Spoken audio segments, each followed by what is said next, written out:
अस्सलाम वालेकुम।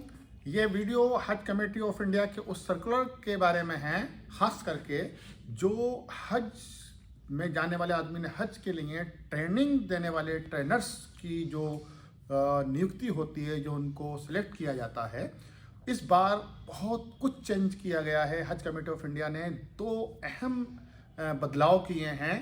एक हज ट्रेनर्स के लिए, हज ट्रेनर्स को जो बनाया जाता है उनमें, और जो वहाँ पर हाजियों के साथ जाते हैं जिनको अब हज इंस्पेक्टर कहा जाता है, जो हाजियों और वहाँ के एडमिनिस्ट्रेशन के बीच की कड़ी होते हैं और बहुत अहम रोल अदा करते हैं। सऊदी अरब में जाकर हज कमेटी ऑफ इंडिया अपनी तरफ से भेजती है। उनको हज इंस्पेक्टर नाम दिया गया है पहली बार, नंबर एक। दूसरा ये कि इन दोनों पोस्ट पर इस बार पहली बार रिटन एग्ज़ाम लिया जा रहा है, यानी कि ऑनलाइन कंप्यूटराइज टेस्ट लिया जाएगा और उस टेस्ट के बाद इंटरव्यू किया जाएगा। इंटरव्यू के बाद सिलेक्शन किया जाएगा हज ट्रेनर्स का भी और स्टेट हज इंस्पेक्टर का भी, ताकि हमारे जो हाजी जा रहे हैं इंडिया से, उनकी बाकायदा बहुत अच्छी ट्रेनिंग हो सके, कंप्यूटराइज ट्रेनिंग हो सके, मॉडर्न ट्रेनिंग हो सके और उनकी कोई भी पहलू छूटे नहीं उनके ट्रेनिंग में।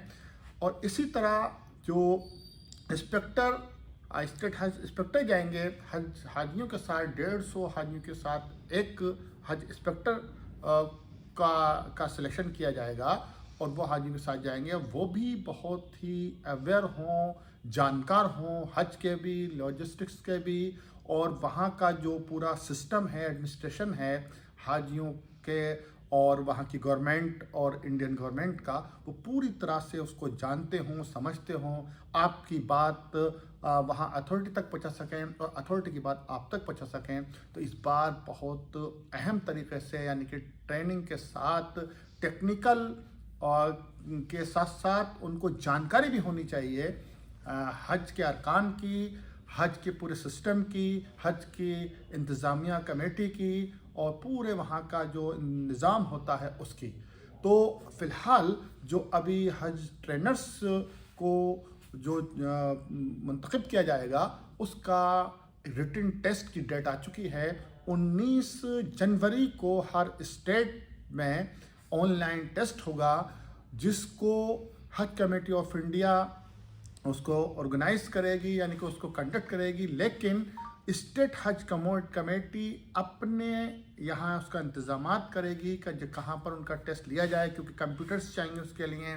कहीं से 100, कहीं से 200, कहीं 50 एप्लीकेंट्स होंगे, तो उनको बिठाने की प्रॉब्लम आ रही होगी। तो उसके लिए स्टेट हज कमेटी को दे दिया गया है कि आप अपने अपने स्टेट्स में इसकी तैयारी कीजिए और एक ख़ास डेट बनाई गई है और ख़ास टाइम बनाया गया है। उसी टाइम पर हज के जो भी एप्लीकेंट्स, हज ट्रेनर्स के जो भी उसमें अपना हिस्सा लेना चाहते हैं, हाजियों की खिदमत करना चाहते हैं ट्रेनिंग के ज़रिए, तो उनका पहले रिटन टेस्ट होगा। और रिटन टेस्ट के बारे में पहले सर्कुलर में बता दिया गया था कि रिटन टेस्ट जो होगा उसका सिलेबस, यानी उसका पूरी तैयारी कैसे करेंगे ट्रेनर्स के उम्मीदवार, उसके लिए जो पिछले साल की हज गाइड थी उसमें से क्वेश्चन आएंगे। और जो हज ट्रेनर्स को एक मैनुअल मिलता है, एक किताबचा मिलता है, उसमें से वो करेंगे। और कंप्यूटराइज जो बेसिक कंप्यूटर्स की जानकारी है वो, और हज सुविधा एप्लीकेशंस के बारे में प्रश्न जो हैं बनाए जाएंगे, क्वेश्चन बनाए जाएंगे। और ये 50 प्रश्न आएंगे, 50 क्वेश्चन आएंगे, 50 सवालात होंगे। और ये उनमें से 50 सवालों में से ही आपको जवाब देना है। इसमें नेगेटिव मार्किंग नहीं होगी, यानी कि अगर आपने कोई गलत जवाब दे दिया तो आपके नंबर नहीं कटेंगे। सही जवाबों में से ही आपका जो है सिलेक्शन किया जाएगा। तो ये इस बार बहुत अहम चेंजिंग की गई है। इसकी 19 यानी कि संडे के दिन रखा गया है प्रोग्राम, और ये 1:30 बजे 1:30 पर जो है आपको एंट्री लेनी है। जहाँ जहाँ पर भी आपको बुलाया जाए, आपके पास मैसेज भी आएगा और आपको मेल भी आ सकता है और आपको बताया जाएगा। आपको फिर हॉल टिकट अपना निकालना है, इस तरह एग्ज़ामों के लिए निकालते हैं। और फिर आपको सेंटर तक पहुंचना है। उस सेंटर पे आपको कोई भी मोबाइल, कोई भी गैजेट्स, कोई भी इलेक्ट्रॉनिक्स आइटम या कोई किताब या बैग नहीं ले जाना है। सिर्फ आपको एडमिट कार्ड ले जाना है जो आपको प्रिंट कराएंगे ऑनलाइन। जिस तरह आपने ऑनलाइन फॉर्म भरा था उसी तरह ऑनलाइन आपका एक हॉल टिकट निकल कर आएगा। उसमें एड्रेस लिखा होगा कहाँ पर आपका सेंटर है, वहीं पर आपको जाना होगा। 1:30 पे आपको पहुँचना होगा और ठीक 2 बजे आपका एग्ज़ाम शुरू हो जाएगा। 2 बजे के बाद किसी को एंट्री नहीं दी जाएगी सेंटर पे। इसलिए आप कोशिश कीजिए कि उस सेंटर पर आप आधा घंटा 1 घंटा पहले पहुंच जाएं ताकि आप अच्छी तरह समझ लें और अपने जो भी आपका सामान है वो अलग कहीं जगह रख लेंगे। इसके बाद 1 घंटे का ये एग्ज़ाम होगा, 50 क्वेश्चन होंगे और जब पूरा एग्ज़ाम ख़त्म हो जाएगा तभी आपको सेंटर से आप वापस आ सकते हैं।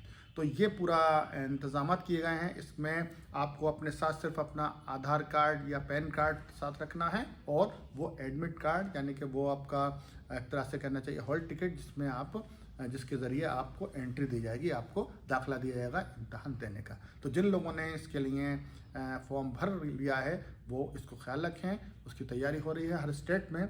और अगली जानकारी हम स्टेट हज इंस्पेक्टर के बारे में देंगे।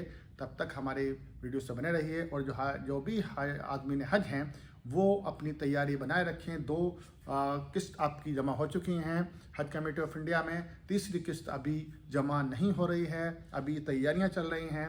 तीसरे किस्त जो है थोड़ा उसमें टाइम लगता है। फर्स्ट और सेकंड जो हज की जो किस्त है अमाउंट की जो आपकी जमा करते हैं उसका शुरू में हो जाता है, लेकिन तीसरी किस्त में थोड़ा टाइम लगता है। तो आपको थोड़ा इंतज़ार करना पड़ेगा। लेकिन आप ये मान के चलिए जो पिछले साल हज का खर्चा आया था उसकी हम एक लिस्ट और एक बार डाल देंगे। एक बार हम डाल चुके हैं कि उसी खर्चे में थोड़ा सा प्लस हो सकता है, यानी कि आप उसके 10-20 हज़ार रुपये आगे पीछे हो सकते हैं। तो उसकी उसी तरह आप अपने पास उतने पैसों का इंतज़ाम रखिए जितने हम आपके रहते हैं बचे हुए, और आगे की कार्रवाई जैसे भी होगी हम आपको फ़ौरन बताएंगे। आप हमारी वीडियो से बने रहिए और उम्मीद करता हूँ आपको हमारी वीडियो पसंद आती होंगी। कहीं आपको कोई बात और पूछनी हो तो हमारे कमेंट्स बॉक्स में आप लिखकर हमें दे सकते हैं। हम इंशाअल्लाह ताला आपका हर सवाल का जवाब देंगे। अगली वीडियो में जल्दी मिलते हैं। तब तक के मैं जुल्फ़कार आपसे इजाज़त चाहता हूँ। अल्लाह हाफ़िज़।